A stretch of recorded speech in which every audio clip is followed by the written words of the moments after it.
வணக்கம். இரவு நேர பிரதான செய்திகளின் ஊடாக நர்மதா சிறையில் முதலில் தலைப்புச் செய்திகள். இலங்கையில் நடைமுறைக்கு வரவுள்ள டிஜிட்டல் அடையாள அட்டை. இலங்கையில் அவசர கால நிலை மேலும் 1 மாதத்திற்கு நீடிப்பு. அமெரிக்காவில் ட்ரம்பிற்கு எதிராக வெடித்தது போராட்டம். இனி விரிவான செய்திகள். இலங்கையின் தேசிய டிஜிட்டல் அடையாள அட்டை திட்டத்தை நடைமுறைப்படுத்துவது குறித்து டிஜிட்டல் பொருளாதாரம் தொடர்பான பிரதி அமைச்சர் ஏரங்க வீரரத்ன கருத்து வெளியிட்டுள்ளார்.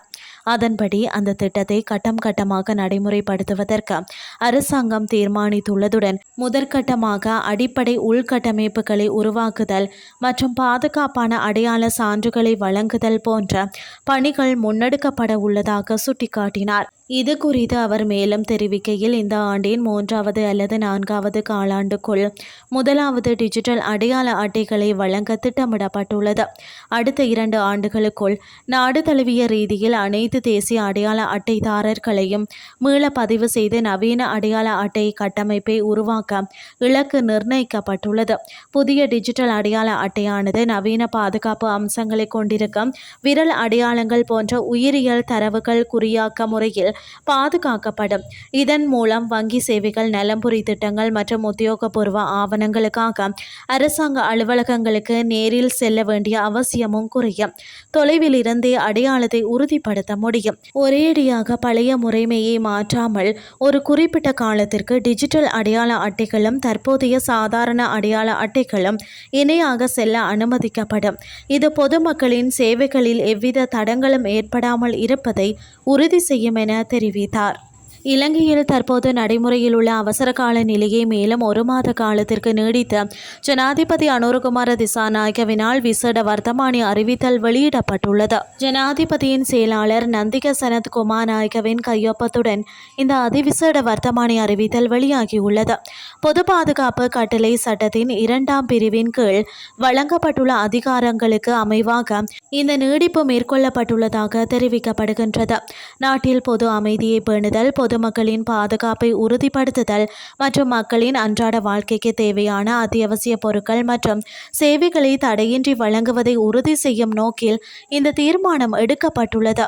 குறிப்பாக கடந்த ஆண்டு நவம்பர் மாதம் நாட்டை தாக்கிய டித்வா சூறாவளியினால் ஏற்பட்ட பாதிப்பிலிருந்து நாடு இன்னும் முழுமையாக மீளாத நிலையில் நிவாரண பணிகள் மற்றும் அத்தியாவசிய சேவைகளை தடையின்றி முன்னெடுக்க இந்த அவசர கால சட்டம் அவசியம் என அரசாங்கம் சுட்டிக்காட்டியுள்ளது. இதனுடன் தொடர்புடைய மற்றொரு வர்த்தமானி மூலம் மின்சாரம், எரிபொருள் விநியோகம், சுகாதாரம் மற்றும் பொது போக்குவரத்து உள்ளிட்ட 15ற்கும் மேற்பட்ட சேவைகள் தொடர்ந்தும் அத்தியாவசிய சேவைகளாக பிரகடனப்படுத்தப்பட்டுள்ளன. அவசர கால அதிகாரங்கள் எக்காரணம் கொண்டும் பொதுமக்களின் சிவில் உரிமைகளை மீறும் வகையில் பயன்படுத்தப்பட மாட்டாது என ஜனாதிபதி ஏற்கனவே உறுதியளித்துள்ளமை குறிப்பிடத்தக்கது. இனி வெளிநாட்டு செய்திகள். அரசர்கள் வேண்டாம் என்ற முழக்கத்தின் கீழ் அமெரிக்கா முழுவதும் ஏற்பாடு செய்யப்பட்ட போராட்டங்களின் 3ஆம் கட்டம் தற்போது தொடங்கியுள்ளது. அதன்படி நியூயார்க், வாஷிங்டன் மற்றும் லாஸ் ஏஞ்சலஸ் உள்ளிட்ட அமெரிக்காவின் பல முக்கிய நகரங்களில் இன்று ட்ரம்ப் நிர்வாகத்திற்கு எதிராக மாபெரும் போராட்டங்கள் நடைபெற்று வருவதாக வெளிநாட்டு ஊடகங்கள் செய்தி வெளியிட்டுள்ளன. அவரது சர்வாதிகார ஆட்சி முறை, கடுமையான குடியேற்ற கொள்கைகள் மற்றும் ஈரானுடனான போர் என அவர்கள் தங்கள் சீற்றத்தை வெளிப்படுத்தினர். பெரிய நகரங்கள் மற்றும் சிறிய நகரங்கள் உட்பட அனைத்து 50 மாநிலங்களும் 3300ற்கும் மேற்பட்ட நிகழ்வுகளில் இன்று குறைந்தது 8 மில்லியன் மக்கள் கூடினர் என்று ஏற்பாட்டாளர்கள் தெரிவித்தனர். தேசிய அளவிலான மக்கள் கூட்டத்தின் மதிப்பீட்டை அமெரிக்க அதிகாரிகள் வழங்கவில்லை. ஜனவரி 2025 ட்ரம்ப் தனது 2வது பதவிக்காலத்தை தொடங்கியதிலிருந்து அவருக்கு எதிரான எதிர்ப்பின் மிகவும் குரல் வளமிக்க மற்றும் காட்சிபூர்வமான ஊடகமாக விளங்கும் நோ கிங்ஸ் எனப்படும் மக்கள் இயக்கத்தின் ஒரு பகுதியாக ஓராண்டிற்கும் குறைவான காலத்தில் அமெரிக்கர்கள் தெருக்களில் இறங்குவது இது 3வது முறையாகும். இத்துடன் செய்திகள் யாவும் நிறைவடைகின்றது. அடுத்து காலை 8:30க்கு எதிர்பாருங்கள். நன்றி.